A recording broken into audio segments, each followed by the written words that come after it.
নমস্কার, আশা করি আপনারা সবাই খুব ভালো আছেন। আমিও ভালো আছি। ইউটিউবে যা চলছে কিছু তো না বললেই নয়। ইউটিউব এখন গরম।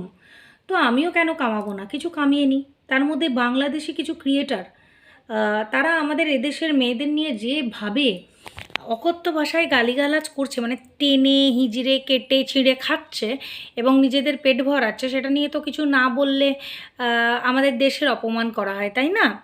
তো সেক্ষেত্রে আমি বলবো ম্যাডামকে কিছু কথা। সেটা হচ্ছে, ম্যাডাম যিনি মানবাধিকার কর্মী হিসেবে নিজেকে পরিচয় দিয়েছেন, তাকে আমার কিছু কথা বলার আছে। সেটা হচ্ছে, আপনি তো জানতেন যে আপনার হারিয়ে যাওয়া কুম্ভমেলার বোন একটা জঘন্য মহিলা। একটা বাচ্চা ছেলেও তার মুখের ভাষা দেখলে বলে দেবে। আপনি বুঝতে পারেননি, হ্যাঁ আপনি বলবেন এখন আমি শোধরাতে এসেছিলাম। আপনি শোধরাতে এসে আপনি দেখেননি, আপনি তাদের প্রিভিয়াস হিস্ট্রি, প্রিভিয়াস ভিডিও কিছু স্টাডি করেননি, সবই করেছিলেন হয়তো। কিন্তু জানি না কেন এতদিন আপনার টাইম লাগলো বুঝতে যে এরা এক একটা কালসাপ। তো যাই হোক, সবাই সবই বোঝে, সবই জানে যে আপনি জেনে শুনেও এদেরকে কেন এতদিন সাপোর্ট করেছেন। সেটা খুবই সন্দেহজনক ব্যাপার একটা। তো এখন যেটা আমাদের দেশের পরিস্থিতি, যে বাংলাদেশের কিছু মানুষ পাকিস্তানকে সাপোর্ট করে আমাদের দেশের সমস্ত সমস্ত কিছুকে যে বাজে বলা, পাকিস্তানকে সাপোর্ট করা, সেটা বাংলাদেশের অনেকে করছে। মানে আমরা কমেন্টে দেখেছি তো। সেই জায়গায় বাংলাদেশের সবাই যে খারাপ আমি বলছি না, কিন্তু বেশিরভাগই খারাপ আমি বলবো। ওই পাকিস্তান যখন তাদেরকে এসে বুটের লাথি মারছিল না, তখন ধর্ষণও করেছিল অনেক মেয়েদের, তাদেরই ঔরসে এদের জন্মটা হয়েছে, যারা পাকিস্তানকে সাপোর্ট করে। আর কিছু বাংলাদেশি ক্রিয়েটারকে আমি দেখছি, তারা কিন্তু এখনও ভারতের কৃতজ্ঞতা ভোলেনি। আমি দেখছি তাদের মানে সেই ক্রিয়েটারগুলো কিন্তু যখন শেখ হাসিনাকে ওরকম নোংরাভাবে তাড়ানো হলো, তার অন্তর্বাস নিয়ে নোংরামি করা হলো, তখনও তারা প্রতিবাদ করেছিল। আর এরা হচ্ছে রাজাকার, যারা পাকিস্তানিদের সাপোর্ট করে। তো এই পাকিস্তানিদের সাপোর্ট যারা করে, যেমন আমরা তাদেরকে দুচক্ষে দেখতে পাচ্ছি না, আমরা থুতু দিই, জুতো পেটা করতে ইচ্ছা করে তাদেরকে। তারা দেশদ্রোহী। মানে কি আর বলবো, আমাদের ভারতের জন্যই তো আজকে বাংলাদেশ স্বাধীন হয়েছে। ভারতীয় সৈন্যরা সাহায্য না করলে পারতো না। তো সেই দেশদ্রোহী কথাটা নিয়ে এখন ভীষণভাবে একটা হই হই পড়ে গেছে। তো আপনার যে হারিয়ে যাওয়া কুম্ভমেলার বোন, তাকে দেশদ্রোহী বলেছে বলে তার খুব খুব খারাপ লেগেছে। তা আমি বলি সে কিমাকে, যে তোকে যে দেশদ্রোহী বলছে তার কারণ হচ্ছে তুই কন্ট্রোভার্সি করিস না। তুই যে বলছিস না সবাই কন্ট্রোভার্সি করছে, সবার মুখ বন্ধ করতে চাইছে, তুই কন্ট্রোভার্সি করিস না, তুই অনেক নোংরা কথা বলিস। ফেলোপিয়ন টিউব যা ছেড়ে নেব বলেছিলিস, ফেলোপিয়ন টিউব কি, ফেলোপিয়ান টিউব না কি, হ্যাঁ ফেলোপিয়ান টিউবই তো বলে, ইউটেরাসের পাশে যে টিউবটা থাকে, সে ফেলোপিয়ান টিউব ছিঁড়ে নেব বলেছিল যাকে, তাকে আবার বন্ধু পাতাচ্ছে ম্যাডামের কেস থেকে বাঁচার জন্য। তা ম্যাডাম, আপনি সেদিন বোঝেননি এই ফেলোপিয়ান টিউব নিয়ে মামাই যখন বলেছিল এই মহিলার সঙ্গে আমি কোনো কথা বলতে চাই না, এরম নোংরা কথা বলছে, আপনি মানবাধিকার কর্মী হয়ে বোঝেননি কত বড় জানোয়ার? বোঝেননি? মানে কিসের জন্য এই নোংরা ময়লাগুলোকে নিয়ে আপনি দুর্গা বাহিনী গঠন করেছিলেন? ইউটিউবে শিক্ষিত ভদ্র ছিল না কেউ? আপনার দুর্গা বাহিনীর মধ্যে যদি কেউ শিক্ষিত ভালো ছিল তো মামাই, দ্বিতীয় ওই রিঙ্কু দি জেনি, তিনি শিক্ষিত। আর তো আমি কাউকে দেখতে পাই না, আমি জানি না। আর আপনি এখন যাদেরকে ভালো বলছেন তাদের মধ্যেও দু একজন ময়লা গাটার আছে, আপনি বুঝতে পারবেন। তারা হয়তো ভয়ে আপনার বিরুদ্ধে কিচ্ছু বলবে না, কিন্তু পেছনে পেছনে ওই কিমা দিদিকে খুবই সাপোর্ট করেছে, এখনও করে। আপনি কি জানতেন না? এটা আপনার প্রতি আমার অভিযোগ। কারণ আমি অনেকবার ভিডিওয়ে বলেছি যে এই কিমা অনেক বাজে কাণ্ড করেছে, আমার মেয়েকে নিয়ে বাজে কথা বলেছে, ঈশানীকে নিয়ে বাজে কথা বলেছে, অনেক কিছু করেছে। সেগুলো দেখা সত্ত্বেও আপনি কিন্তু কিছু স্টেপ তো নেননি, উল্টে সঞ্জয়ের জন্য যা নয় তাই করেছেন। ঠিক আছে, এবার এদেরও শাস্তির ব্যবস্থা করুন।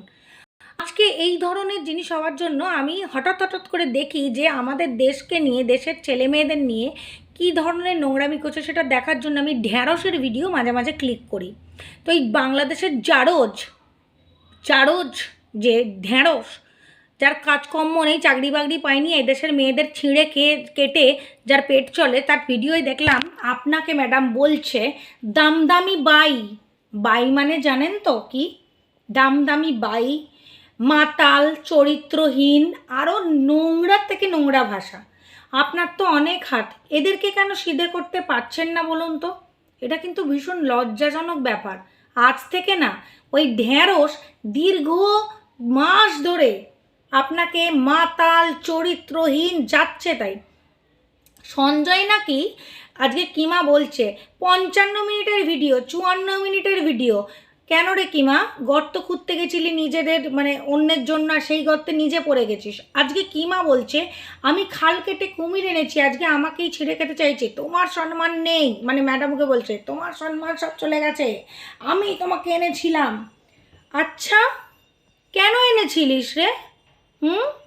তুই জানতিস না ম্যাডামকে কি করতে পারে? হ্যাঁ, তখন রিভেঞ্জ নেবার দরকার ছিল, তাই না? তাই ম্যাডামকে এনেছিলিস। রিভেঞ্জ নেওয়ার দরকার ছিল, সবাইয়ের পেছনে কেস খাওয়ানোর দরকার ছিল, আর আজকেই ম্যাডাম খারাপ হয়ে গেছে, তাই না? ওদিকে ঢ্যাঁড়স বলছে হ্যাকার খুঁজতে গেছিলো ম্যাডাম, আপনার নিয়ে বলছে আপনি নাকি হ্যাকারের জন্য ঢ্যাঁড়সকে ফোন করেছিলেন। এগুলো যদি করে থাকেন আপনি ঠিক করেননি, ওরা যেগুলো বলছে। আর এগুলো যদি সত্যি প্রমাণ হয় তাহলে কিন্তু সত্যি আপনার একটা যে জায়গা, সেটা অনেকেরই চোখে নেমে যাবে। আমি সত্যি কথা সত্যিভাবে বলি, আমি তেল মেরে কথা বলি না। আর যদি এটা মিথ্যে হয় তাহলে উপযুক্ত শাস্তি আপনি দিন এদেরকে। আমি এখানে ভিডিও পেট চালানোর জন্য করি না, সেটা সবাই জানে, হয়তো আপনিও জানেন। এরমও আমি শুনেছি যে আপনি সবাইকে নাকি বলতেন যে ভিডিও করো ভিডিও করো, এরা সব সাধু পুরুষ করতো না। ঠিক আছে, যত দোষ এখন নন্দঘোষ। আজকে কিমা বলছে যে ম্যাডাম সমস্ত কিছু করাতো, এই সেই সিন্ডিকেটকে চালাতো, সব বার করব, এই করব, যত দোষ এখন ম্যাডামের। আর যার ফেলোপিয়ান টিউব ছিঁড়ে নেবে বলেছিল, হ্যাঁ, দিন রাত যার বোনকে অন্যের সঙ্গে শুইয়েছে, যার মাকে অন্যের সঙ্গে শুইয়েছে, সেই শু এখন তার বন্ধু হয়ে গেছে। শু, আর সেই শুয়ের কোনো জাতি নেই। আজকে বলতে বাধ্য হচ্ছি, জীবনে একা লড়াই করব, কিমার সঙ্গে হাত মেলাবো না, এটা স্ট্যান্ড পয়েন্ট। ও যদি কোনো দিন ভালো হয়ে যায় হোক, ভগবান ওর মঙ্গল করুক, কিন্তু কখনো ওর সঙ্গে আমরা হাত মেলাবো না। আমরা এক স্ট্যান্ড পয়েন্টে আছি, আমরা যারা কিছুজন আছি। আর এদের দেখো, একবার এদিক একবার ওদিক, একবার সেদিক একবার ওদিক। যে যে মন্দিরাকে কন্টেন্ট করে শু লাখ টাকা কামিয়েছে, তাকে নিয়েও বাজে কথা বলতে, তার ভেতরে সব কিছু ফাঁস করতে ছাড়েনি ও কারোর। ওর মতো স্বার্থপর আছে কেউ? নেই। একবার টিনার দিকে, একবার ফোগলার দিকে, একবার মন্দিরের দিকে, একবার মন্দিরার বরের দিকে, একবার মন্দিরা নিয়ে ভালো বলছে তো একবার খারাপ বলছে। সৎ নিরপেক্ষ বিচার করছে।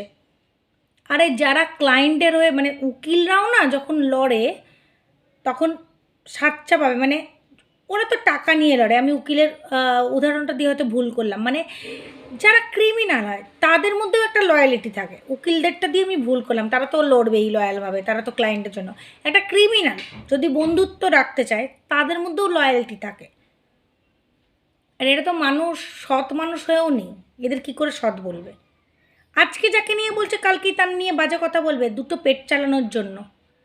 লোকের পেছনে কথা বলে, নোংরা আচরণ করে, বাজে বাজে বক্তৃতা দিয়ে সকাল থেকে রাত অবধি একটা MA পাস মেয়ে আজ অবধি 3-4 বছরের নিজের জায়গা, নিজের অস্তিত্ব গঠন করতে পারলো না। বসে বসে ঘেঁজার ঘেঁজার ঘেঁজার ঘেঁজার করে আইফোন, সোফা, ফ্রিজ গলা দিয়ে নামে, ওই টাকায় পয়সা, ওই টাকার খাবার, ওই টাকায় আইফোন।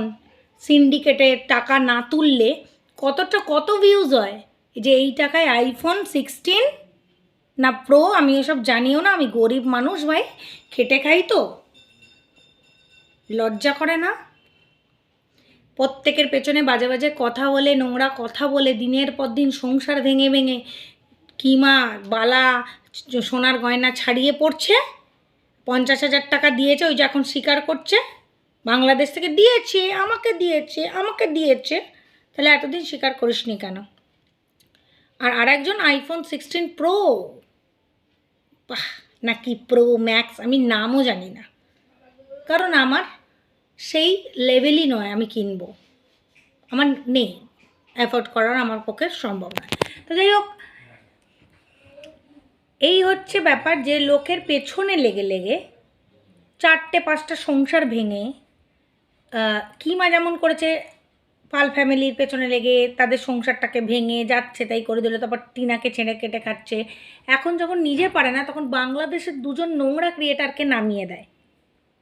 এখন যখন নিজে গাড্ডায় পড়েছে তাকে যখন ম্যাডাম বলছে না এবার তোমার পালা, সবাইকে আমি শুধরেছি তোমাকে ছাড়বো কেন, তখন বলছে যে আমি খাল কেটে কুমির এনেছি তাই বুঝি, মানে তুমি ভেবেছিলে যে শুধু সবাইকে কেস দেবে আর তুমি তার কাঁধের ওপর ভর করে যাচ্ছে তাই করে যাবে আর তোমাকে কিচ্ছু বলবে না, তাই না?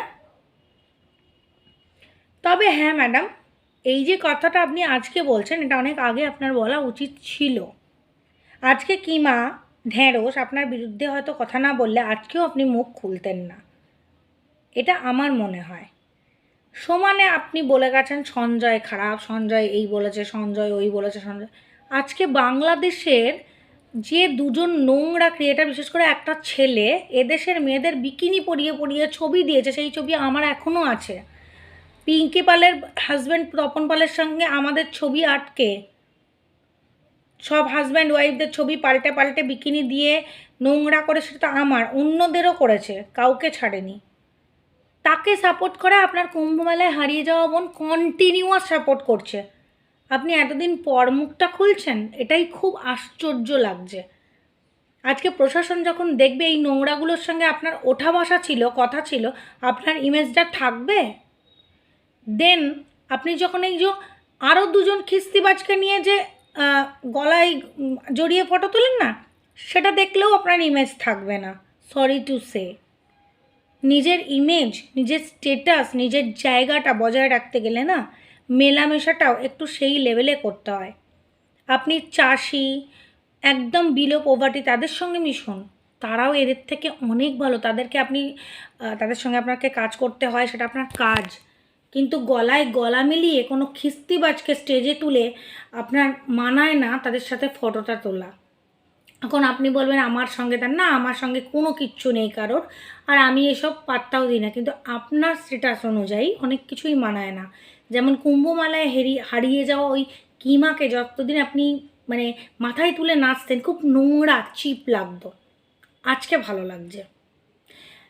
তো আমরা আশা করব আপনার থেকে যে এই যে সিন্ডিকেটের টাকাগুলো তুলেছে না, এখান থেকে ওখান থেকে সেখান থেকে কত কি তুলেছে, আর আমাদের এদেশের মেয়েদের নিয়ে কাটাছেঁড়াটা যেন বন্ধ করে। এদেশের কোন মেয়ে কটা প্রেম করছে ওদের মতন চরিত্রহীনদের দেখতে হবে না, সেটা ওরা কেউ সাধু পুরুষ না। একটা ছেলে, ইয়াং ছেলে বাংলাদেশে বসে বসে কাজ নেই কম্ম নেই, ইন্ডিয়ার মেয়েদেরকে ছিঁড়ে খাচ্ছে, আর ইন্ডিয়ারই কিছু নোংরা দেশদ্রোহী তাদেরকে সাপোর্ট করছিস। আমি তো সেই ভিউয়ার্সদেরকেও দেশদ্রোহী বলবো যারা ইন্ডিয়ার মেয়েদেরকে কাটা ছেঁড়ার জন্য তাকে এ করছে। কোন আজকে